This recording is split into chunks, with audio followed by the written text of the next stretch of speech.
খেয়ে স্কুলে চলে যাস। আমি বনে যাচ্ছি ফল জোগাড় করার জন্য।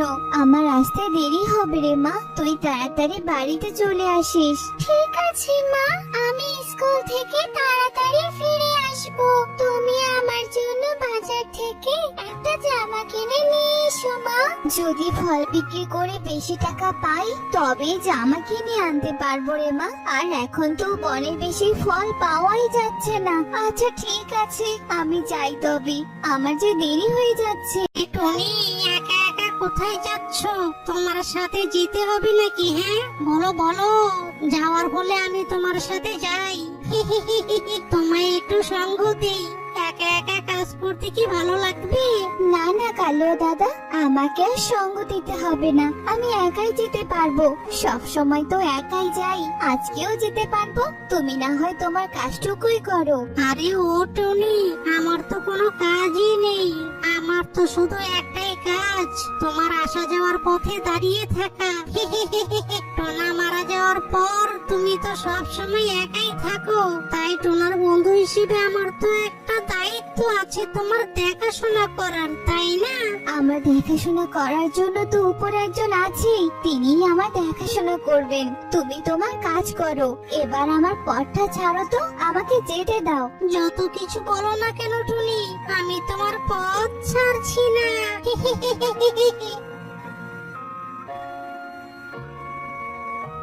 শোন কালুয়া, আমি শুনেছি টোনার নাকি ছোট একটা পুকুর আছে।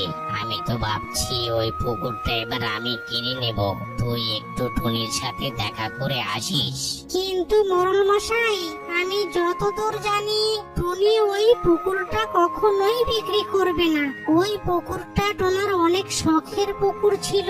টোনা বেঁচে থাকতে তো ওই পুকুরে মাছ চাষ করেছিল, কিন্তু টোনা মারা যাওয়ার পর টুনি এখন একাই সংসার চালায়। শুনেছিলাম কিছুদিন আগে টুনিও পুকুরে মাছ চাষ করেছিল, তবে রাতের বেলা করে কারা যেন মাছ চুরি করে নিয়ে যেত, তাই এখন আর মাছ চাষ করে না। সবই বুঝলাম, তবে ওই পুকুরটা আমার চাই চাই। ওই পুকুরটা আমার বেশ পছন্দ হয়েছে। এত কথা না বলে ওই টুনির সাথে গিয়ে আলোচনা কর, যেন ওই পুকুরটা আমার নামে করে দেয়। ঠিক আছে মোড়ল মশাই, আপনার কথাই হবে।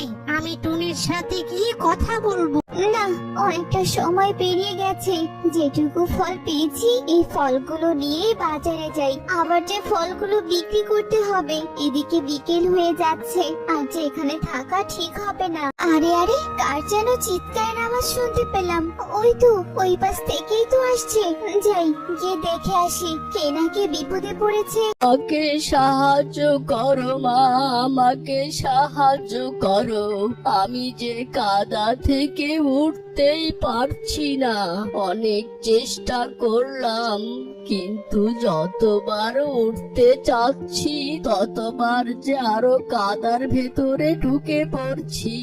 আপনি কোনো চিন্তা করবেন না, আমি দেখছি কিছু একটা করা যায় কি। লাঠিটা শক্ত করে ধরুন, আমি লাঠি ধরে টান দিলেই আপনি উঠে আসবেন। আপনি কোনো ভয় করবেন না, আপনার কিছু হবে না। তোমাকে অনেক ধন্যবাদ রে মা, তুমি যে আমার জীবন বাঁচালে। তুমি না থাকলে হয়তো আমি আজ এই কাদার ভিতরেই ঢুকে যেতাম। কিন্তু আপনি এই কাদায় পড়লেন কিভাবে? আর এই বনে বা আপনি কি করছেন? এখানে যে কাদা ছিল সেটা আমি খেয়াল করিনি। আমার একটা কাজ ছিল, যার জন্য আমাকে বনে আসতে হলো। এই নাও মা, আমাকে সাহায্য করার ফলে তোমার জন্য এই ছোট্ট উপহারটি। উপহার? না না, আমার কোনো উপহারের দরকার নেই। আমি উপহার পাওয়ার জন্য কাউকে সাহায্য করি না। আপনি বিপদে পড়েছেন তাই আমি এগিয়ে এসেছি, এর জন্য আমাকে কোনো উপহার দিতে হবে না। কিন্তু মারে, আমাকে যে সাহায্য করে তাকে যে আমি খালি হাতে কখনোই ফেরাই না। তাই তোমার জন্য এই ছোট্ট উপহার, এটা একটা কলম। এটা তোমার অনেক কাজে আসবে। হ্যাঁ, আমার একটা মেয়ে আছে, ওর জন্য হয়তো এই কলমটা কাজে লাগতে পারে। আচ্ছা ঠিক আছে, এবার আমি তবে যাই। ও মা, তোমার বাড়িতে আসতে তো দেরি হলো কেন? মা, তুমি কি আমার জন্য নতুন জামা নিয়ে এসেছো? না রে মা, আমি তোর জন্য কোনো জামা নিয়ে আসিনি, তবে এই দেখ তোর জন্য একটা কলম নিয়ে এসেছি। এটা তোর অনেক কাজে লাগবে। তুই তো পড়াশোনা করিস রে মা, এই কলমটা দিয়ে তুই লিখতে পারবি। কিন্তু মা, আমার তো কলম আছে, আর কলম দিয়ে কি করব আমি? কলম তো অনেক আছে, কিন্তু এরকম কলম কি তুই এর আগে কখনো দেখেছিস? দেখ, কলমটা দেখতে বাকি কলমগুলোর তুলনায় অন্যরকম। হ্যাঁ মা, তুমি একদম ঠিক বলেছো। আচ্ছা ঠিক আছে, দাও এই কলমটা আমি আমার কাছে রেখে দেই। আরে ও টনি, টনি বাড়িতে আছো নাকি? হ্যাঁ, কি হয়েছে কি কালো দাদা, এভাবে ডাকছো কেন? বলছিলাম তোমাদের ওই পুকুরটা আছে না, ওই পুকুরটা মোড়ল মশাই কিনতে চেয়েছে। তা পুকুরটা কত হলে বিক্রি করবে? না না দাদা, আমি ওই পুকুরটা বিক্রি করব না। এর আগেও আমি তোমাকে বলে দিয়েছি ওই পুকুরটা আমি কখনোই বিক্রি করব না। তারপরও কেন তোমরা আমার পুকুরটা কিনতে চাও? আরে তোমার কাছে আমি এত কথা শুনতে চাইনি। মোড়ল মশাই আমাকে আজকে আবার পাঠিয়েছে। তাই বলো, ওই পুকুরটা কত হলে তুমি বিক্রি করবে? পুকুর বিক্রি না করে দিলে যে মোড়ল মশাই তোমাদের এই বাড়ি থেকেই তাড়িয়ে দেবে। তুমি যত যাই বলো না কেন কালো দাদা, আমি ওই পুকুর কখনোই বিক্রি করব না। এবার যাও তো এখান থেকে, চলে যাও। কি এত বড় কথা, আমাকে কিনা বাড়ি থেকে বের করে দেয়া? এর ফল তো তোমাকে ভোগ করতে হবে। ব্যাপার টনি, তোর এত বড় সাহস! তুই কাল কালুয়াকে তোর বাড়ি থেকে বের করে দিতে চেয়েছিলি, আর আমাকে পুকুর দিতে অস্বীকার করেছিস। আমার এলাকায় থেকে আমার কথা অমান্য করা, এক্ষুনি এই বাড়ি থেকে বের হয়ে যাবি। তোর জায়গা জমি ঘর বাড়ি সব আমার দখলে থাকবে। এসব আপনি কি বলছেন মোড়ল মশাই? এই জায়গা, এই জমি সবকিছুই তো আমার স্বামীর, আর এগুলো এখন আমাদের। এগুলো ছেড়ে আমরা কোথায় যাব? আমি এত কিছু শুনতে চাই না, তুই এক্ষুনি এই বাড়ি থেকে বের হয়ে যাবি। না না, আমরা এই বাড়ি থেকে কোথাও যাব না। আপনারা আমাদের বাড়ি থেকে বের হয়ে যান। কি আমার মুখের উপর কথা? এই কালুয়া, লাঠি এনে এদের বাড়ি ঘর ভেঙে দে তো। কালুয়া লাঠি এনে যেই না টনিদের ঘরে আঘাত করতে যাবে, তখনই তাদের ঘরে থাকা সেই জাদুর কলমটা বেরিয়ে আসে, আর সেই লাঠি দিয়ে কালুয়ার শরীরে আঘাত করতে থাকে।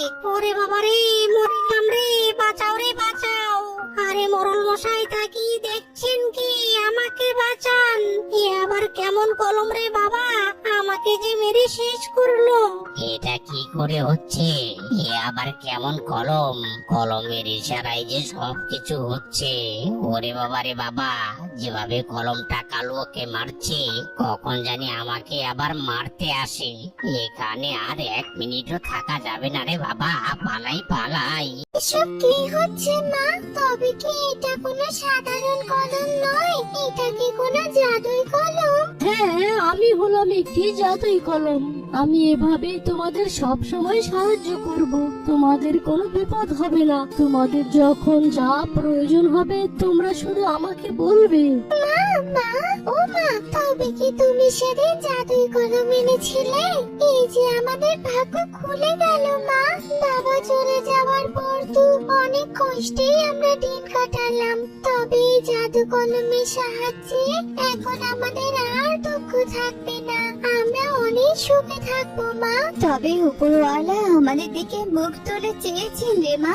জাদুই কলম, তোমাকে অনেক ধন্যবাদ এই বিপদের দিনে আমাদের সাহায্য করার জন্য। আমাদের অনেক খিদে পেয়ে গেছে, জাদুই কলম আমাদের কিছু খাবার এনে দাও।